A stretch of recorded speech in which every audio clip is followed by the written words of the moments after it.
One last video about the mental training process for the CSCS exam. Check my lighting here. I'm getting more and more backlit all the time. There we go. I made some videos earlier. I'm going to call upon some of that advice, and it was all good because I passed. With flying colors, yay! Well, almost one part. I almost missed the practical section by 4 questions, but I passed, which is good.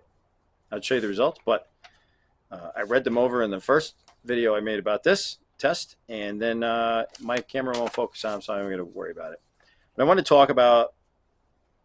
to finish up with a couple things. So first, the sloshing bucket syndrome. I was well prepared. It's the last weekend before the test. My test is Monday morning, 8 o'clock, 8:30. What do? I'm just I'm maintaining an even strain, trying to stay relaxed and not bug out because I've studied, right? I know what I know. So what do I do now? I got 2 days to do what? So I reviewed. I peaked and tapered, just like I was training for a competition. I relaxed. I didn't try to jam things into my head, try to memorize stuff. I reviewed everything. I took all the end of chapter quizzes in the 3rd edition and the 4th edition of the NSCA textbook. And the test questions are very close to those questions. I signed an NDA with the exam, non-disclosure agreement, so I can't tell you the exact questions. But if you can pass those quizzes, you can do those quizzes and explain everything, you have a good chance of passing. The hard part was the practical. And, well, that is what it is. You have the experience or you don't, right? So, sloshing bucket syndrome. I recommend auditing all those quizzes all over again, any practice exams, and your prep course material. And if there's any topic that you think you're weak on, go watch the videos again, go study it up. I had some flashcards that I made. I looked at my old notes. I just kept busy with it, just kept it at the forefront of my mind, stayed in the game. Pretest nerves, ignore them. Don't let it get you. TPN, Task Positive Network. Stay here and now. I prepared the night before. I ironed myself a nice Hawaiian shirt, got my comfy pants ready, put it all my clothes and everything, shoes in one spot. So there was nothing I had to do in the morning except get up, get dressed, have a cup of coffee or energy drink or whatever I had, and watch some videos about strength and conditioning. Actually, I was watching this guy, his name Dane Miller, I think, Garage Strength, and he has a throwing university too. So I was watching videos about the Soviet methods of strength training and some other stuff, not really reviewing. I think I had my notes in my hand. It was like a security blanket. And then I was ceremonious about how I finished that off when I was sitting at the desk signing off the papers to go into the test.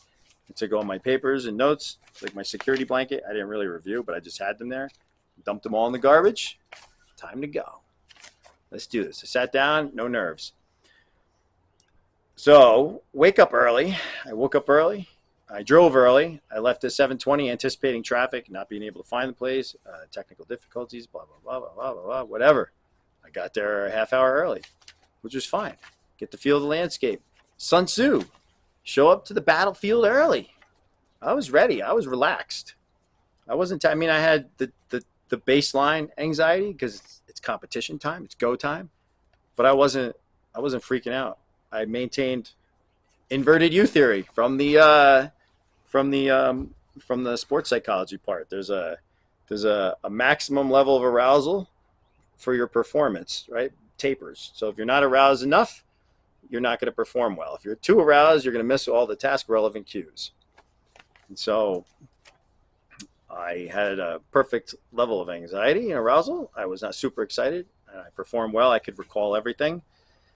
And what is important during the test is to stay focused. No time traveling. Do not start thinking about what will happen if you pass. Do not think about what will happen if you fail. Think about the questions. Review everything. I got every 20 to 30 questions.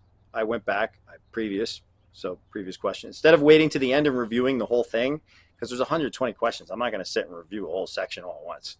Every 20, 30 sections, I did a chunk. I would go backwards, review, and then come forward with a review. So I did every question once and reviewed every question twice. I took my time and I still finished early. I changed a few answers And people say, well, that's no good. Your first instinct is usually correct. Unless unless the answer was actually wrong. Because some of them I looked at and said, no, this is definitely this one, or definitely not this. And so if you have a good reason why you should change it, then you should change your answer. If you're just changing it because you don't think it's right, then don't change it. But I had a good reason why. I knew why. So disregard my last thing about, this one's definitely wrong. If you have a reason to change it to the one you're going to change it to, don't change it. So know your stuff. No time traveling. We said that, right? Don't think about that. Don't rush. Don't rush. I didn't rush. I still finished early. And then when I took my break, I took, I don't know, 10 to 15 minutes. I just walked around and got air. And I thought, what am I doing? Why am I taking, I want to finish the test. I'm not in a hurry.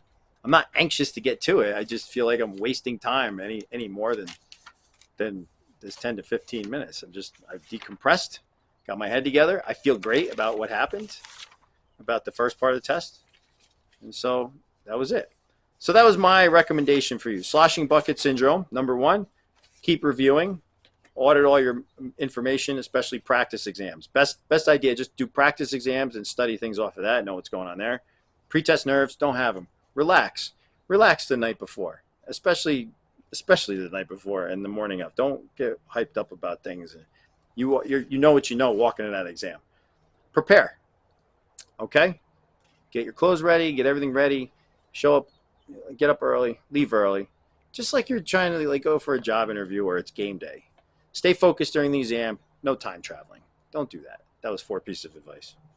Pretest nerves and preparing we're going to put those together because it keeps you focused. If you have nerves, preparing keeps you focused, right? Because you're doing stuff. Task positive network. Do stuff. All right, sloshing bucket, pretest nerves, no time traveling. Don't time travel. Stay focused. Stay on the question. All right. And then the test advice, don't rush. Review everything. Only change answers you're positive that you should change. And that's all I have for you about this exam.